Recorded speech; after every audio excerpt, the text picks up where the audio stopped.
내려오신 아버지 하나님, 오늘 비가 오는 이 아침에도 저희들이 모든 나약해지기 쉬운 얼음을 다 물리치고 주님 앞에 규례를 따라 달려나와 거룩한 성전에서 찬송하며 기도하며 예배하며 하나님의 말씀을 들으며 은혜 안에서 하루를 또 시작하게 해주시는 크고 놀라운 은혜를 진심으로 감사합니다. 많은 시간들을 잠못 보내만 우리에게 새 시간을 허락하시고 많은 시간 건강을 주실 때 그 건강 통해 하나님의 거룩한 역사를 이루지 못했고 바로 관리하지 못했지만은 또다시 우리에게 건강을 주시는 하나님께 감사를 드립니다. 우리가 하고 있는 일이 너무나도 하나님 앞에 부족하고 주 앞에 설 수 없는 저희들이건만 계속해서 불러주시고 은혜 주시고 복 주시는 중에 우리에게 오늘도 이와 같이 평안함과 또 조용한 가운데서 하나님 앞에 예배하게 하시니 진심으로 감사합니다. 하나님 아버지, 세상은 많이 바뀌고 있고 곤두박질하듯이 이렇게 변하고 있습니다마는 하나님이여 우리의 믿음의 변함이 없게 하시고 원래는 주께서 우리를 불러 요단강을 건너가는 그날 아침도 앞에 나올 수 있도록 도와주시며 24시간 중에 바로 이 한 시간은 하나님 앞에 꼭 11조로 바치며 그렇게 사는 신앙생활이 되게 하소서. 끝까지 주의 사람으로 주의 거룩한 사랑을 찬양하며 주의 영광을 높이 찬양하면서 찬송과 함께 하루를 살게 하시고 항상 기도하며 살게 하시고 범사에 감사하며 그렇게 사는 하루하루가 되어지게 하여 주시옵소서. 우리 눈앞에 전개되는 사건들이나 우리 귀에 들리는 일들 하나하나를 주 안에서 깊이 해석하게 하시고 그 속에 있는 하나님의 성을 듣고 그 속에 있는 하나님의 큰 역사에 대해서 감사감격하며 주의 능력과 사랑과 그 놀라운 경륜을 찬양하면서 사는 은혜롭고 귀한 생이 되게 하시고 그리고 주님의 부름을 받게 해주시기를 기도합니다. 원컨대 오늘도 독되는 생을 살게 하소서. 나로 인하여 많은 사람에게 은혜를 끼치고 위로를 하고 용기를 주는 그런 생을 살게 하시고 또 지난날에는 우리의 행위와 언행을 통해서 후회되는 말들도 행위도 많았습니다만 이제 남은 생은 전혀 후회되는 바가 없게 하시고 옛사람을 깨끗이 지워버리고 새 마음으로 살고 미래를 지향하며 살고 오직 믿음으로는 아름다운 생이 되게 하옵소서. 오늘도 하나님의 말씀을 바로 전하게 하시고 또 바로 듣게 하소서. 이 말씀 속에서 조용히 성령으로 감동하사 내게 주시는 귀중한 말씀을 나만이 듣는 시간 되게 하옵소서. 그리고 그 말씀 안에서 오시고 큰 역사가 이루어나게 해 주시옵소서. 주여, 온 교회가 한 마음 한수로 주를 섬기게 하시고 이 교회에 처음 나온 들에게 밝은 믿음을 주시고 이 교회에서 자라고 있는 귀한 젊은이들, 청소년들 하나 돌보시사 바른 믿음에 굳게 서게 하옵소서. 교회를 섬길 때마다 기쁜 마음으로 감사한 마음으로만 섬기고 주님만을 영화롭게 하는 거룩한 생이 되옵소서. 자비하신 주여, 특별히 기도하오니 이 나라를 돌보아 주옵소서. 이 민족 위에 큰 은총을 베푸시옵소서.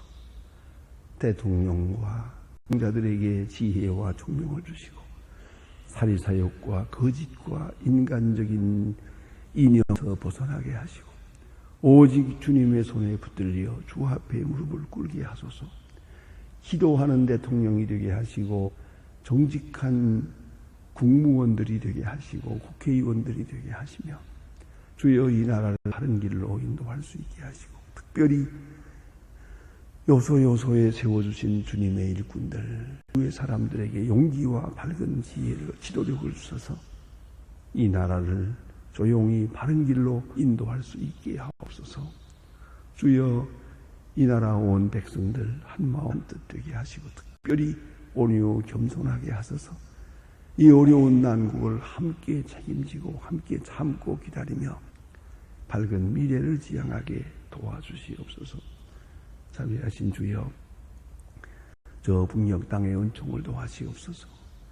핵 문제로 인하여 온 세계가 크게 걱정하고 있습니다. 조용하게 이 문제를 풀어나갈 수 있게 하시고, 주여, 굳게 닫힌 북한에 열리며 복음을 마음껏 전할 수 있는 은혜의 아침을 맞게 하옵소서.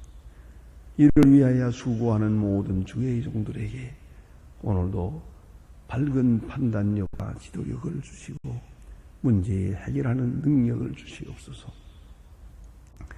우리에게 맡기신 고아들을 하나님의 말씀으로 양육하고 과학기술대학을 계획대로 잘 세워서 하나님의 영광이 되고 확실하게 복음의 기지가 될 수 있게 해주시옵소서.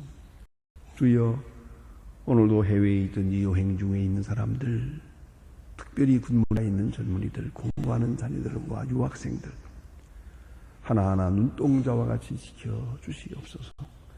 잠시도 게으르지 않고 실족지 않도록 큰 은총을 더하여 주시옵소서. 바른 믿음에 살아가도록 도와주시옵소서. 병중에 있는 분들과 슬픔을 당한 가정들, 많은 문제에 시달리고 있는 가정, 실직자의 가정들 하나하나 하시고 위로하시며 큰 은총을 베푸시옵소서. 소망의 식구들 더 밝은 소망에 살 수 있게 은총을 도와주시옵소서. 이 하루의 모든 생활을 주께 맡깁니다. 주만이 영광을 받으시옵소서. 예수님의 이름으로 기도드립니다. 아멘. 하나님의 말씀 사도행전 10장 계속해서 보게 됩니다. 사도행전 10장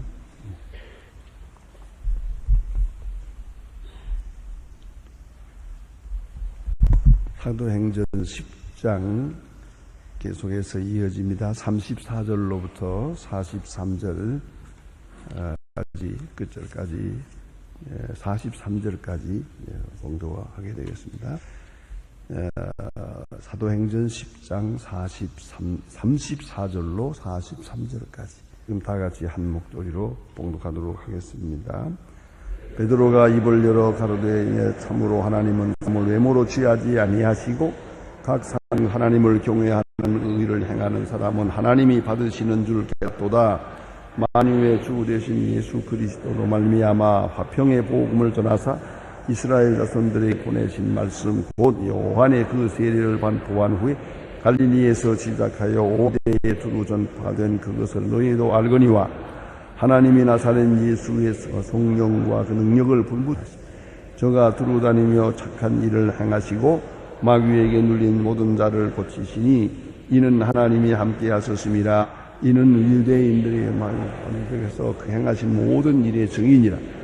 그를 저희가 그 나무에 달아 죽였으나 하나님이 사흘 만에 다시 살리사 나타나신 모든 백성에게 하신 것이 아니요 오직 택하신 증인 곧 죽은 자 가운데서 일어나신 후에 모시고 금식을 먹은 중에 우리에게 하신 것이 이게蒙하사 백성에게 전도하라. 하나님이 산자와 죽은 자를 심판하자로 정하시가 이 모든 사실들을 증거하셨고 저희에 대하여 모든 선지자들을 증거하시되 저를 믿는 자들이 다 저의 이름으로 힘입어 죄 사함을 받는다 하셨느니라. 아멘.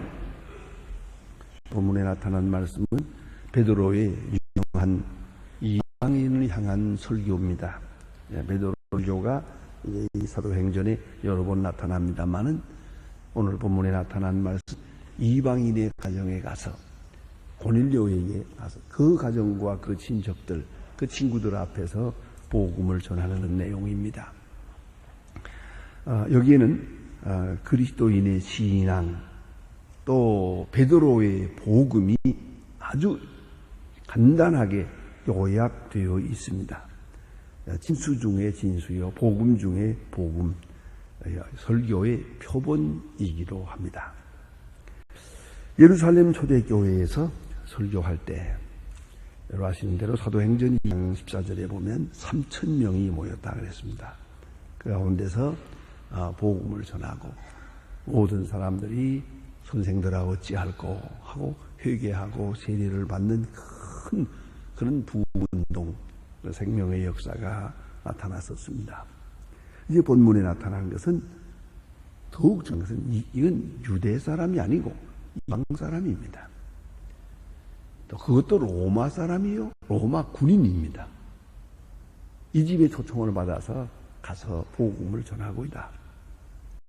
이제 궁금한 것은 이 언어의 장벽이 있는데 어떻게 복음을 전했을까 하는 겁니다. 뭐 쉬운 말은 서로 통용이 되는 줄 압니다. 그러나 이 복음을 전할 만큼 그만큼 서로 언어의 소통이 있지는 못할 텐데 말이다. 그래서 사도 베드로는 모름지기 아람어로 설교했을 거라고 생각합니다. 그런데 놀라운 것은 저들이 다 정신 차리고 열심히 듣고 있는 것입니다. 베드로 여기서 큰 용기를 얻었습니다. 주의 역사가 여기 나타나고 있는 것을 그는 체험했기 때문입니다.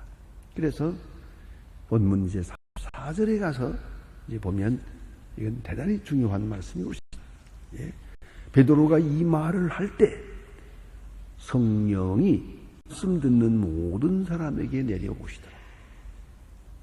말씀 듣는 모든 사람에게 내려왔다. 그는 예루살렘에서 마가의 다락방에서 혹은 3,000명 앞에서 그가 설교할 때 성령이 임하는 것을 체험했습니다. 성령이 감동하는 중에 자기가 복음을 전하고 있는 것을 느꼈습니다. 이건 설교자에게 아주 중요한 체험입니다. 이 시간 성령이 나를 통해서 역사하고 있다는 것을 체험하게 됩니다. 또 중요한 것은 성령이 역사에서 듣고 있다는 것을 체험합니다. 그 말씀이 잘 들어가고 있고 들어먹고 있고 수용되고 있어요. 믿어지고 있고 감동을 주고 있고 용기를. 그래서 하나님의 생명의 역사가 나를 통해서 이 듣는 모든 사람에게 그대로 나타나는 것을 체험하게 됩니다. 그 설교자로서 충분히 느낍니다. 그런데 베드로는 더욱 그랬습니다. 이방 사람들입니다. 이방 사람들인데 뒤에 가서 이런 역사가 나타납니다. 놀라운 이 역사가 나타납니다. 그것을 그는 체험했습니다. 그런 중에 그는 복음을 전하게 됩니다. 이방인에게 전한 베드로의 설교요, 또 이방인에게 향한 오순절입니다. 그런 귀한 역사가 여기서 나타나게 됩니다.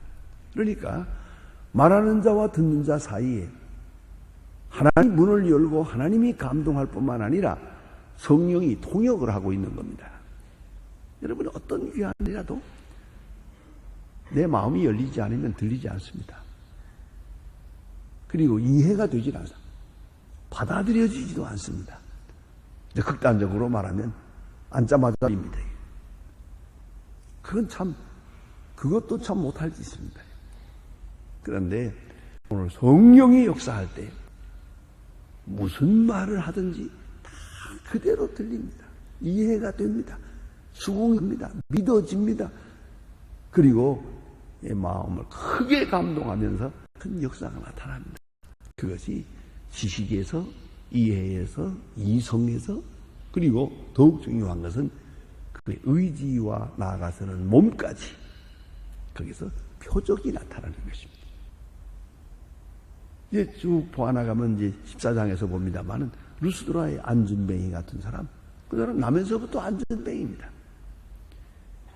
그런데 이제 사도 바울이 설교를 합니다. 이제 열심히 듣습니다.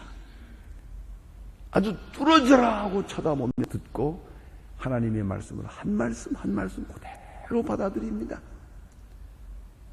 그 받아들여지는 그 사건을 이렇게 보다가 바울이 생각합니다.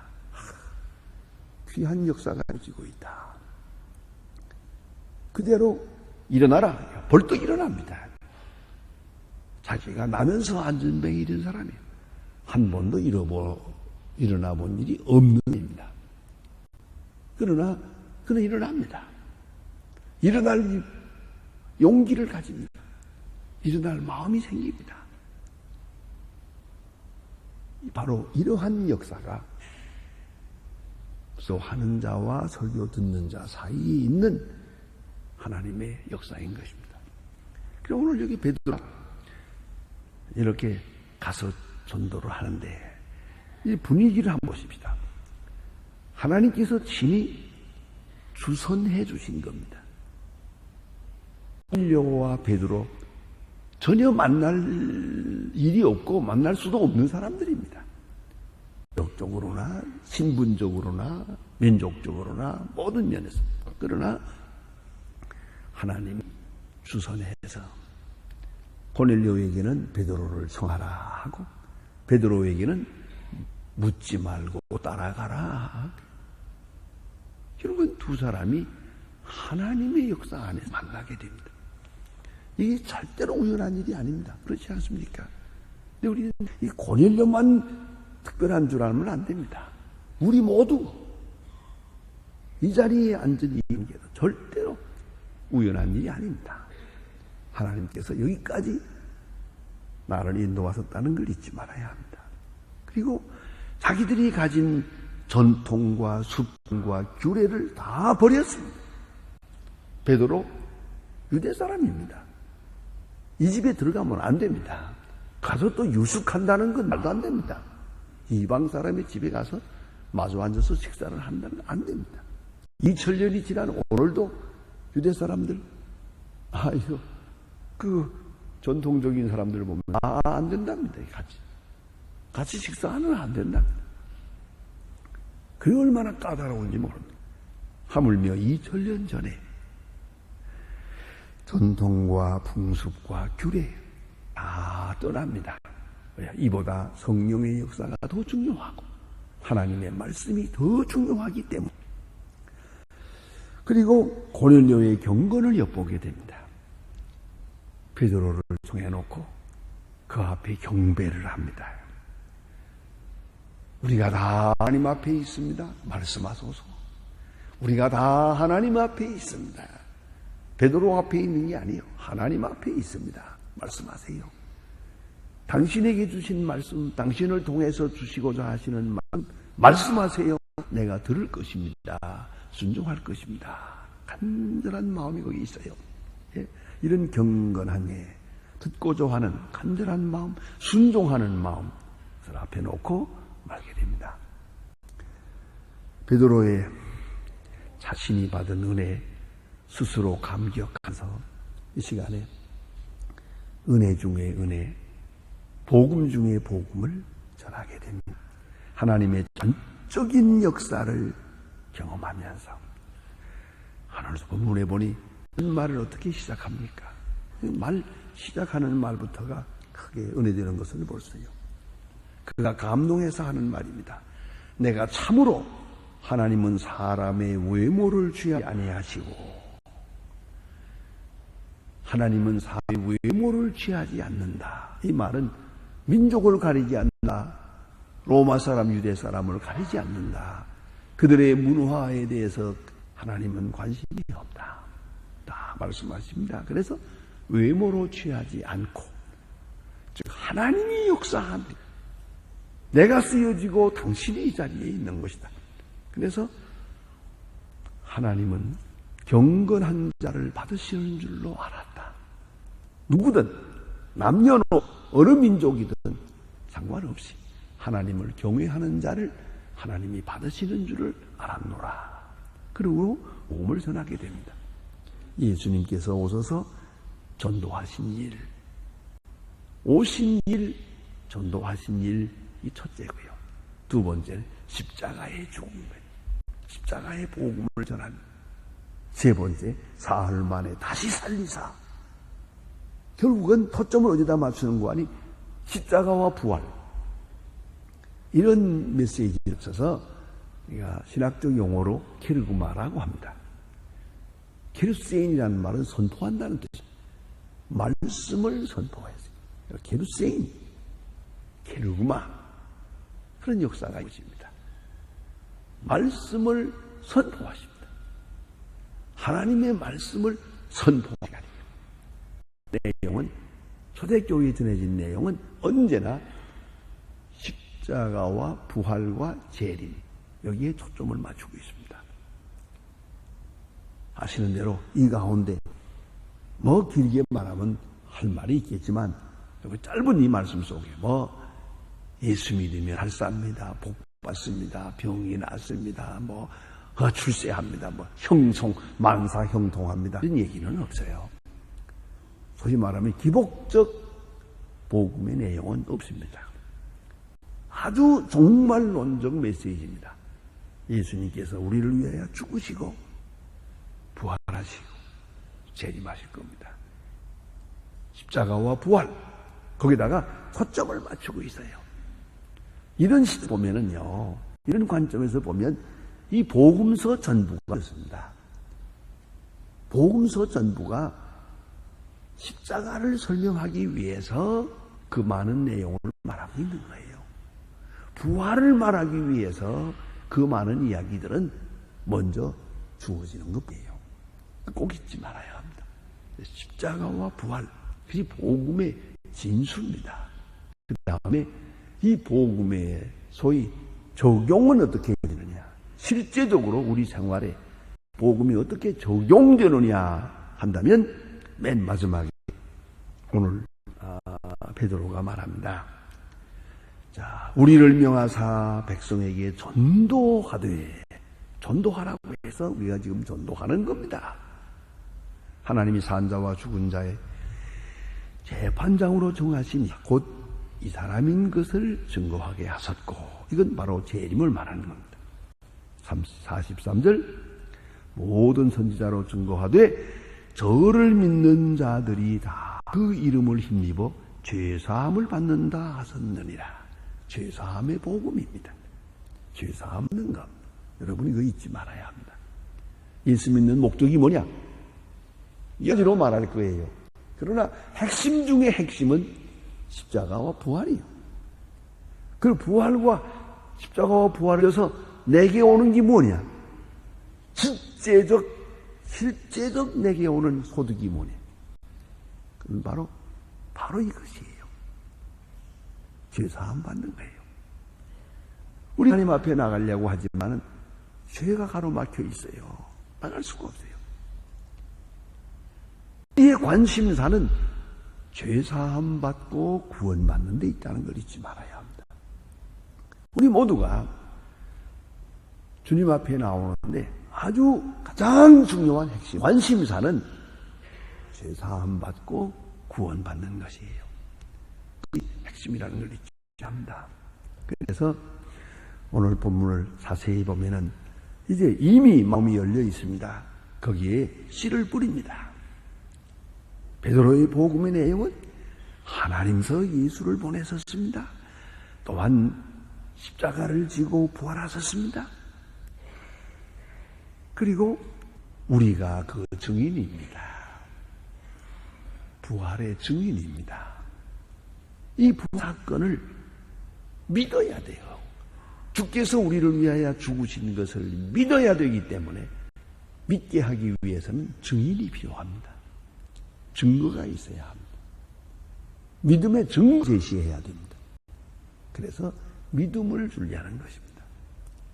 또한 믿는 동안 구원의 역사의 효력이 나타나는 것입니다. 그걸 꼭 잊지 말아야 합니다. 사랑, 아무리 귀한 사랑이지만 일방적으로 엄청난 사랑을 베풀고 있어도 사랑받는 자 믿지 않으면 아무 소용없습니다. 믿을 때만 사랑 효력이 나타납니다. 않습니까? 여러분, 아무리 좋은 선물을 받았더라도 그 선물의 뜻을 믿지 못하면 선물이 아니에요. 그건 뇌물입니다. 그건 고통입니다. 절대로 귀한 그 선물의 효과는 나타나지 않습니다. 그런 거로 믿음이 중요합니다. 예수를 믿어야 됩니다. 그가 하나님 아들 되심을 믿어야 하고, 그가 십자가에 죽으심을 믿어야 하고, 그가 부활하심을 믿어야 하고, 이제 심판주로 재하실 것을 믿어야 합니다. 믿는 순간 이 모든 사건, 이 사실이 사실됩니다. 내게 사실이 사실되고, 또한 그로 인해서 그 엄청난 사건을 통해서 이루어지는 은혜의 열매, 은혜의 사건이 내게 와서 나를 구원하는 사건이 된단 말입니다. 그래서 죄사함 받으라 말씀하십니다. 엄청난 말씀이 옵시다. 그래가지고 요약된 복음의 진수입니다. 그래서 이걸 이방인의 케르고라고 합니다. 이방인에게 선포된 복음입니다. 오늘도 우리가 꼭 이것을 잊지 말아야 합니다. 우리 너무 변두리적인 거, 주변적인 거, 그리 중요하지 않는 것들을 너무 중요하게 생각합니다. 100번이고 1000번이고 다시 생각해야 합니다. 우리는 우리를 위해 죽으신 그리스도를 믿고 부활하신 예수를 믿고 그를 찬양합니다. 그를 찬양하는 것이 우리 생의 목적입니다. 오늘도 그 은혜 가운데 사는 겁니다. 죄사함 받으라. 믿고 죄사함 받으라. 그런 거로 믿고 죄사함 받고. 이제 문제가 있습니다. 그것은 믿고 죄사함 받은 마음으로 살아가야 합니다. 그래서 마틴 루터는 늘 말합니다. 사죄 받은 죄인으로 사는 것이다. 우리는 죄인이요. 그러나 그냥 죄인이 아니요. 용서받은 죄인이에요. 그걸 꼭 잊지 말아야 합니다. 우리가 어떤 때 아이들이 잘못합니다. 그 잘못했다는 말을 듣고 용서합니다. 그러면 용서받은 마음으로 살아가야 됩니다. 나는 잘못이 없다 생각해도 안 되고 아직도 나는 죄인입니다 라고 생각해도 안 됩니다. 용서받았다. 나는 죄인임에도 불구하고 잘못했는데도 불구하고 용서받은 사람이다. 그 용서받았다는 죄 사함 받은 죄인, 사함 받은 죄인, 그것이 바로 그리스도인의 정체감이에요. 그런 걸 우리는 할 말이 없어요. 늘 감사하고 하나님의 은혜를 찬양하는 그것뿐이에요. 그런 새로운 세계에 살아가는 것입니다. 이런 복음을 전할 때 여기 보니 듣는 사람에게 성령이 임하더라.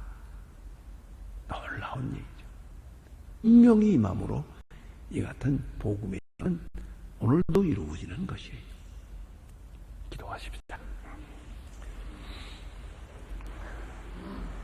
하늘에 계신 우리 아버지, 이름이 거룩히 여김을 받으시오. 나의 마옵소서. 뜻이 하늘에서 이룬 것 같이 땅에서도 이루어지이다. 오늘날 우리에게 일하시고 주옵시고 우리가 우리에게 주신 자를 사하여 준 것 같이 우리 죄를 사하여 주옵소서. 우리를 시험에 들게 하지 마옵소서. 다만 악에서 구하옵소서. 내가 나라와 권세와 영광이 아버지께 영원히 있사옵나이다. 아멘.